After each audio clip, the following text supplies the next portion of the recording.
The first time I saw her, she was arguing with a dye merchant about indigo. I had come down to the lower harbor market for no reason I could name, or rather, for a reason I had been naming incorrectly for 3 mornings in a row. I had told myself it was the supply carts. I had told myself it was the tide bell inspection. I had told myself on the 3rd morning, standing at the gate rampart above the stalls with the salt wind in my face, that I simply wanted air. My wolf did not bother arguing with me. He had gone quiet and pulled, like a line cast into dark water, in the direction of the cloth stalls. I had followed. She was holding a bolt of indigo-dipped linen against the light, and the merchant was explaining, with the confidence of a man who had never been wrong, that the color would not fade. She was explaining, with the patience of a woman who had been right before and knew the cost of it, that it would. She described the dye bath, the rinse water, the angle of the coastal sun. The merchant blinked. She set the bolt down, named a price for the undyed cloth instead, and paid it before he had finished deciding. I watched her hands. They were quick and certain. They were the hands of someone who did not waste movement. My wolf pressed against the inside of my chest, like a coal beginning to breathe. I went back to the upper hall and told myself nothing. Her name was Marin. I learned this eventually from the cloth merchant she was assisting, a small, round-faced woman named Dessay who had hired her in the port city of Havenmere and brought her west along the coastal road. Marin had been with Dessay's trade for 2 years. Before that, another merchant's train. Before that, another. She moved, I was told, like water finding its level. She was very good at cloth. She was not from anywhere in particular. That last part was delivered with the apologetic shrug of a woman telling me something she suspected I would not want to hear. And she was right. Not because it disappointed me, but because it told me someone had taught Marin early that belonging nowhere was something to apologize for. I filed that away. My counsel had opinions. My counsel always had opinions. It was, I had long concluded, their primary occupation. Thurvaine's trade alliances, the eastern border dispute, the matter of my continued unmated state, they cycled through these with the reliability of the tidal bells. That week, they added a new item, the cloth merchant's woman, and why the Alpha King had been seen in the lower market 3 mornings running. It reflects poorly, my senior counselor Edver said. He was a thin man with excellent posture and the particular expression of someone who had been managing others' dignity for so long he had forgotten what dignity actually felt like. On whom? I asked. On the throne, my lord, on the house of Thurvaine. A wandering seamstress with no pack name and no wool franc. She argued an indigo merchant into honest pricing, I said. The harbor quartermaster has been overpaying for 2 seasons. I'm considering having her advise on supply contracts. Edver's expression indicated that this was not the direction he had hoped the conversation would go. I let him finish his concerns. I listened, as I always listened, carefully, and with the understanding that a king who does not hear his counsel hears nothing useful, and a king who hears only his counsel hears nothing true. Then I thanked him and went to arrange a commission for the feast hall banners. The feast hall commission required 3 conversations over 4 days, which I found entirely reasonable, and my counsel found entirely suspicious. The first conversation was brief. I described what I wanted, the old tide patterns in the border weave, the Thurvaine sea glass colors, something that would last, and she listened with her head slightly tilted and a piece of chalk in her hand, making marks on a board I couldn't read from my angle. How long has it been since the feast hall banners were replaced? She asked. 12 years. She made another mark. Salt air. The linen will have to be triple washed before dyeing or the color will sit wrong. The border weave is a 2-shuttle pattern. I'll need to know if you want it strictly historical or if modern thread counts are acceptable. Which would you recommend? She looked up at me for the first time since I'd entered the workroom. She had gray eyes, the color of sea glass from the deep water. She considered the question with the same attention she had given the indigo bolt, not performing consideration, actually doing it. Modern counts, she said. The historical thread is authentic, but it splits in coastal humidity. You want banners that last, not banners that are correct. Modern counts, I agreed. She went back to her chalk marks. My wolf went very still, the way he went still before something important, and for a moment the workroom was full of salt light and the distant sound of the tidal bells, and I had the odd sensation that I was standing in a place I had been trying to get back to for a long time. I left before I said something I hadn't thought through. The second conversation happened in the dye yard. She was testing color ratios, running small squares of linen through a series of baths and pinning them to a drying board. The morning light off the water turned everything pale gold. She didn't notice me arrive, or if she did, she didn't show it, which amounted to the same thing in practice. I watched her work. There was a precision to it that I recognized from my own better days, the economy of motion, the absence of second-guessing, the way she moved through a task as though the task itself was interesting enough to deserve her full attention. "You're making 14 samples," I said, "for a two-color commission." "I'm making 14 samples," she said without turning, "because coastal kelp smoke changes how the color reads in evening light, and I want to know what you're actually getting before you pay for it. If you'd rather skip the samples and guess, I can do that faster." "No," I said, "continue." She did. After a moment she held one of the squares up to the light, a particular shade of pale green, almost gray, the color of the harbor on an overcast morning. She tilted it. Something crossed her face, not quite a smile, but adjacent to one, the expression of a person encountering something privately satisfying. Then she caught herself, and the expression was gone. That almost smile and its disappearance were, somehow, the most important thing I had seen all week. I did not fully understand why. My wolf, pressed warm and patient against my sternum, offered no clarification. He simply continued his long, unhurried pull in her direction, the way the tide pulls without explaining itself. "The harbor gray," I said. "Use that one for the border." She turned and looked at me, the gray eyes again measuring. "That's not what you originally asked for." "I know it's better." A pause. Then she turned back to her board and pinned the square at the top. "All right," she said. "Not agreement as a performance, not agreement as a courtesy, actual agreement, from a person who had looked at the evidence and found it sound." I went back to the upper hall with the warmth at the back of my sternum burning a degree hotter, and I sat at my council table and listened to Edward describe the eastern border situation, and I thought about 14 samples of linen drying in the sea light and a woman who nearly smiled and then stopped herself, and I wondered who had taught her that too. The third conversation was the one I hadn't planned. I had come to the workroom in the late afternoon to see the sample board, which was a genuine reason and not a manufactured one, and when I arrived, Marin was sitting on the low window seat with a ledger in her lap and her boots off, and she looked up with the expression of someone who had miscalculated badly. "My lord," she moved to stand. "Don't," I said, "I'm early." "The sample board."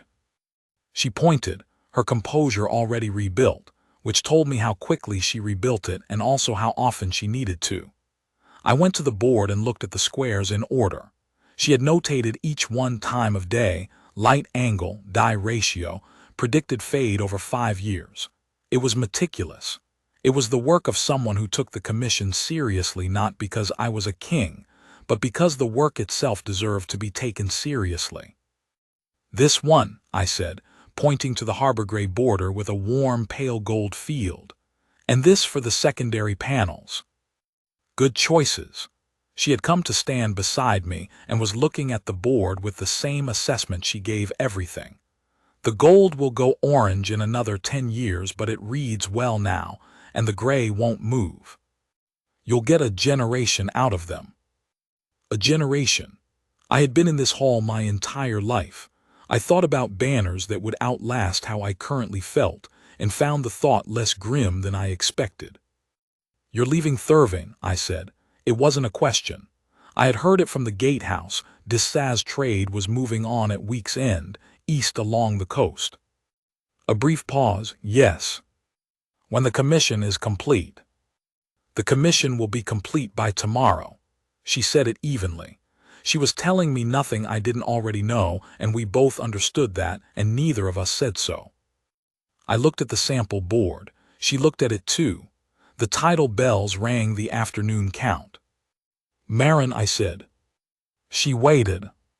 There were things I wanted to say. I was not, at that point, certain enough in any of them to say them without causing harm, and a king who speaks before he is certain causes harm at scale. So I said, "The commission is excellent work," and I left, and I stood in the corridor outside and felt my wolf press against my ribs with a patience that was beginning to fray at the edges. That night I did something I had not done in years. I went down to the harbor wall and sat on the stone and listened to the water, and I tried to understand what I was doing and what I intended and what was fair. My wolf sat with me. He was very quiet. He had been quiet like this once before, a long time ago, in the year before my father died, the particular quiet of something that has already decided and is waiting for me to catch up. She did not leave at week's end. I did not ask her to stay. What I did was mention, to the assistant harbor master, that the tide haul supply contracts were in disorder, and that I was looking for someone with an eye for fair pricing and honest ledgers. The assistant harbor master mentioned this to Dissaz trade, because word in a harbor market moves the way water moves, it finds every level. And Dissaz, who was a practical woman, told Marin that the trade would manage without her for an additional 2 weeks if she wanted the consulting work, because the pay was good, and Dissaz was not unkind. Marin took the consulting work. I did not congratulate myself. What I had done was not wrong exactly, but it was not entirely clean either, and I knew it. I had moved a piece on a board without being certain the piece wanted to be moved. That sat with me. On the first day of her supply work, I made certain I had business in the lower market. I did not approach her. I watched her at the quartermaster's table with a ledger and a set of pricing records, and I watched her face go through 4 different expressions in the span of a minute as she read what previous contracts had been charging, and I watched her write several things down with the particular emphasis of a woman making notes she intended to use. That evening I passed her in the upper corridor on her way to return the ledgers to the harbor office. She stopped. I stopped. We were alone in a stone corridor with the salt wind coming through the end window, and she looked at me with those sea-glass eyes and said, "The quartermaster has been paying 17% above fair market for rope hemp for 3 seasons." "I know," I said, "that's why you're here." Something shifted in her face. Not the almost smile this time, something quieter, more complicated. She had realized, perhaps, that I had arranged this. She was deciding what she thought of it. "I'm not staying past the fortnight," she said. "I haven't asked you to." A pause. "All right," she said, and went on down the corridor with her ledgers. My wolf breathed out, long and slow, and the cold warmth at my sternum pressed a little higher, toward my throat. The fortnight passed. I am not going to pretend I remember it clearly, because I don't. I remember it the way you remember a period of time that is both ordinary and unrepeatable, the kind that looks like nothing and turns out to be the thing you were, later, always trying to get back to.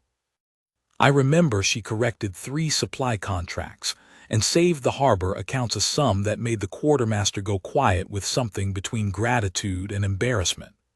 I remember she ate her midday meal on the harbor steps, alone, watching the water, with the particular stillness of someone who has made their own company a practice.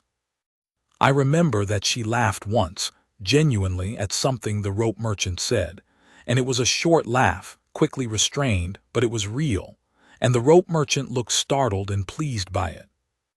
I remember that my wolf, during this fortnight, began to show signs of impatience I had not seen from him in years. He did not surge or howl. He simply pressed and pressed and pressed, with the patient insistence of something that knew it was right and was tired of waiting for me to act on it. I remember that one evening, very late, I walked the harbor wall and she was there, not sitting this time but standing at the edge, looking out at the water. She did not hear me approach.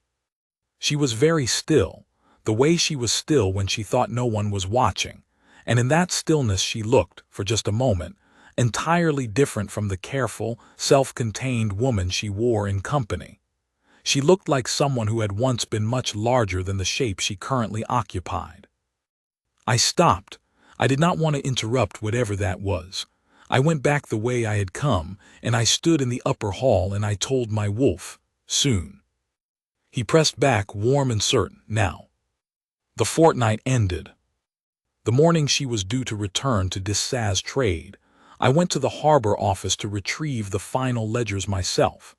Another thing I did not entirely justify to myself, and did not need to, because some things a king does without pretending they are policy. She was there ahead of me, as I knew she would be, and she was already bundled for travel, the leather satchel over her shoulder, the careful efficiency of a woman who has packed and unpacked the same bag in the same efficient way for years. She handed me the ledgers without ceremony. Final corrections are tabbed. The rope hemp contract is the most urgent. If you let the current supplier renew without renegotiation, they'll push the margin further. I'll have it reviewed this week. Good. She adjusted the satchel strap. She was not looking at me. Marin. My lord. She did look at me then, and what I saw in her face was not coldness but something more painful than coldness. The expression of someone who has decided in advance not to want something, because the arithmetic of wanting it felt impossible. I had learned in 20 years of leading this pack and this court and this hold that you cannot argue someone out of a decision they have made in advance to protect themselves. You can only make it easier or harder to leave. What I said was, the harbor gray banners will be hung before winter. I'll think of you when I look at them. Something moved across her face. Then she said, very quietly, I hope they last, and she walked out of the harbor office into the salt morning. I stood there with the ledgers. My wolf was silent. Not the patient silence of earlier, the tight, held silence of an animal that is trying very hard not to do something. I know, I told him. He pressed back, hard, toward my sternum, and I breathed out through it. And I went back up to the upper hall and I sat, and I did the work of the day, and I told myself she had the right to leave, which was true, and that I should respect it, which was also true, and that my wolf would settle, which was not. She came back at midday. She appeared in the doorway of the harbor records room where I was going over the corrected supply contracts, and she was still packed for travel, and she said, without preamble, the die-yard notes. I left them on the window seat. I need them back. I looked at her, she looked at me. We both knew she had left them deliberately. The window seat, I said. Yes. In the workroom. Yes, a pause. I'll just collect them and be on my way. Of course, I said. I did not move. She did not move either. The harbor wind came through the end window. The tidal bells rang the midday count. Her satchel strap sat on her shoulder, and she was packed for travel, and she had come back. I don't know what you want, she said, very quietly. Not an accusation, an admission. The admission of someone who has learned that wanting things without permission usually ends badly. I think you do, I said. I think that's exactly why you came back. A long pause, the kind that means something is being weighed honestly. I have no pack name, she said, no Wolf Frank. I was cast out before I had either. There is nothing, no lineage, no standing, nothing you could point to and explain to your counsel. I know. Then what are you doing? Not angry, genuinely asking. I'm trying, I said, to not make you leave a second time by saying the wrong thing. I'm going slowly because you've been careful for a very long time and I don't want to push." She looked at me for a long time. Then she set her satchel down on the records table. She did not say anything. She sat down in the window seat and looked out at the harbor. I sat in the chair opposite and looked at the corrected contracts. After a while she said, "The secondary die-yard ledger is probably behind the cushion, not on top of it." "Probably," I agreed. We sat like that for another hour, working in comfortable silence, with the salt wind coming in off the water and the tidal bells marking the afternoon, and my wolf lying down inside my chest, warm and finally still. She stayed another week. I did not ask her why. She did not explain. She had her own logic and I had learned to respect it. She worked through the remaining harbor records. She took her meals on the steps. She walked the harbor wall at night, and sometimes I found a reason to be walking it too. We talked, carefully at first, then less carefully. She told me about the birth pack, not all of it, not the parts that still had edges, just the shape of it. She had been called to her moon trial at 12, the whole pack watching, and her wolf had not come. They had waited 3 hours. Then they had given her a name she hadn't asked for and sent her out. "You could have fought it," I said. "I could have," she agreed. "I didn't." I understood from the way she said it that this was the version she had told herself for years, that she had simply not fought, which was a more bearable story than the other one, the one that was beginning to surface through the seams of it. I did not push. Some things a person has to arrive at in their own time. What I understood, sitting with her on the harbor wall in the salt dark, was that her wolf had not been absent at that moon trial. Something had been. I didn't know what yet. My wolf did. He was lying calm and patient in my chest, with the warmth that had become, over these weeks, simply the ambient temperature of any room she was in. The thing I had not understood, and then understood all at once, happened on the morning of the high tidal surge. The surges came twice a year on this coast, the drawback and the rush, the harbor draining low and then the water returning fast, higher than the tide line, pushing up into the lower market stalls. They were posted in advance, and the lower harbor was cleared before them. Vendors moved their goods, the fishing boats were tied high, the harbor children were kept well back. One pup, a boy, perhaps 6, from the fisher family at the far end of the market, was not kept well back. I learned later that he had slipped his mother's hand during the surge warning and run down to the water's edge to see, the way small children do, entirely confident in his own immunity from consequence. I was on the rampart when the surge hit. I saw the water rise up the harbor steps in a gray-green rush, and I saw the small figure at the bottom of those steps go under. I was already moving, calling to the guard, calculating distance. And then something happened that I have since tried many times to describe accurately, and can only describe in the way it actually felt, which is that the air changed. It changed the way air changes before lightning. A charge, a held quality, a sense of the world pausing on a hinge. Marin had been at the harbor steps. She had been returning the last of the ledgers. She was between me and the water, and she was closer to the pup, and she went into the surge without a pause, no calculation, no hesitation, just the immediate, absolute movement of a body that has decided, and then she was in the water, and then she was shifting. I had not known she had a wolf. No one in Thurvaine had known she had a wolf. What came out of the water was not what anyone was expecting. Not because of how it looked, she was a gray wolf, deep-coated, saltwater dark, but because of the sound. She found the pup. She pulled him free of the undertow, got him to the steps, and then, and I do not know what caused it, whether it was the cold or the relief or simply 10 years of silence breaking all at once, she tipped her head back and she howled. The sound that came out of her was not a howl, or rather, it was a howl the way the open ocean is water, technically accurate and entirely insufficient. It was a sustained single note, clean as silver, that came from somewhere deeper than lungs, and it hit every wolf in Thurvaine Harbor simultaneously in the chest like a bell being struck from the inside. I felt it in my sternum. Then I felt it move upward through my throat, and my wolf, who had been patient and warm and still for weeks, stood up inside me and bowed. Not surged, not howled, bowed. I had never felt him do that. In 20 years, in every fight and every ceremony and every moment of claimed authority, I had never once felt my wolf bow. I had not known it was something he could do. The entire harbor was silent.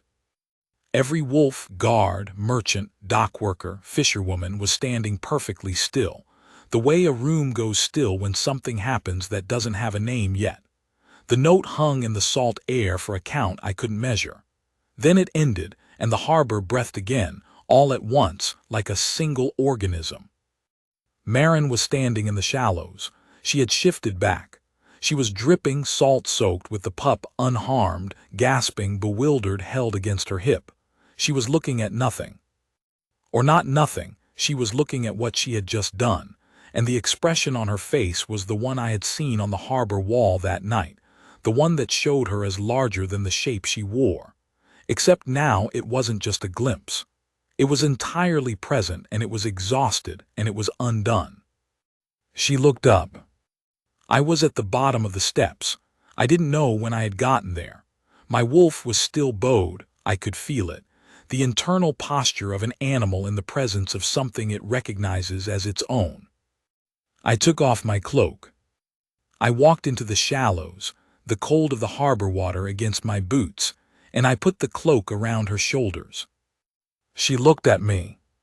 Her eyes were silver now, the color the sea turns in the hour before a storm settles, and she was shaking, cold exhaustion, 10 years of held breath released, and she said very quietly, "I didn't mean to."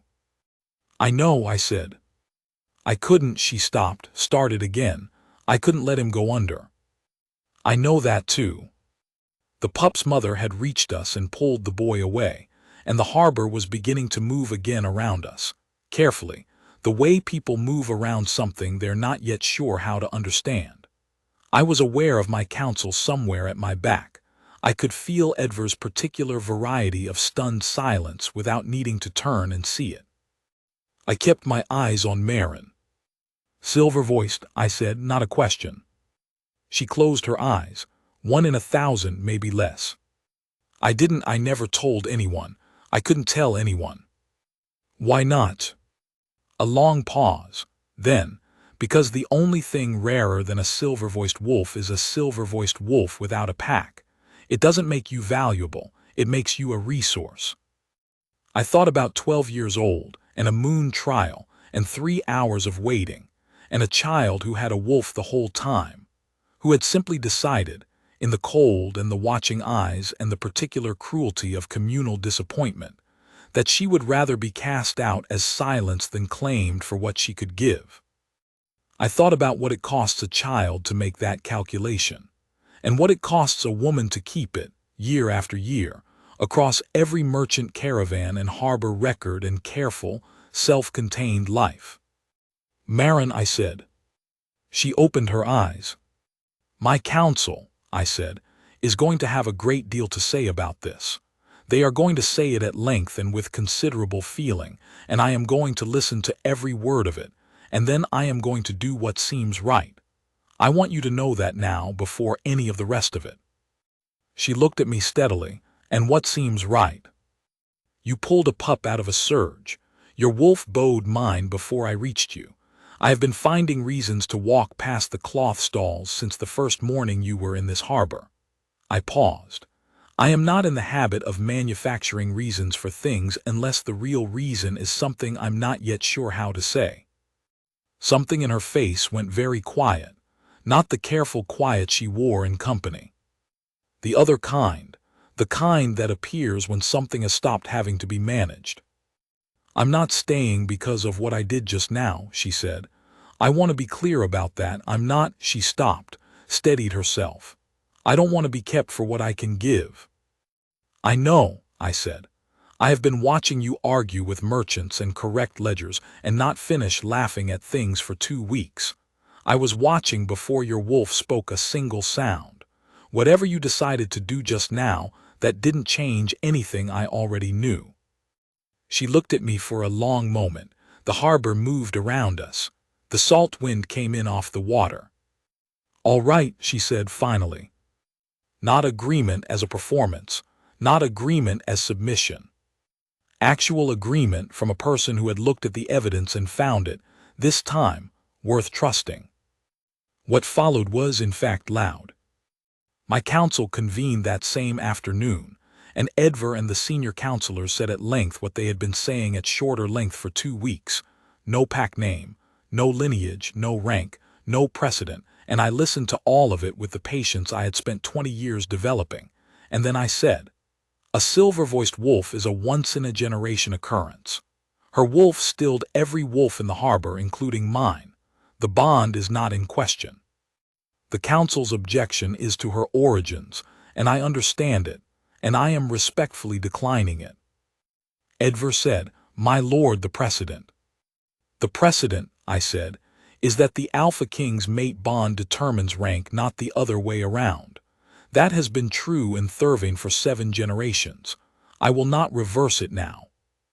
There was a long silence. She has no pack, Edvar said finally, with the tone of a man retreating to a last position. She is mine, I said. And that was, in the end of it, not because the council was silenced by force, but because there was genuinely nothing more to argue. They had seen what happened in the harbor.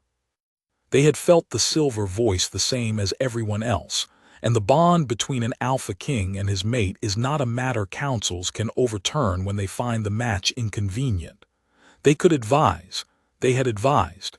They were done.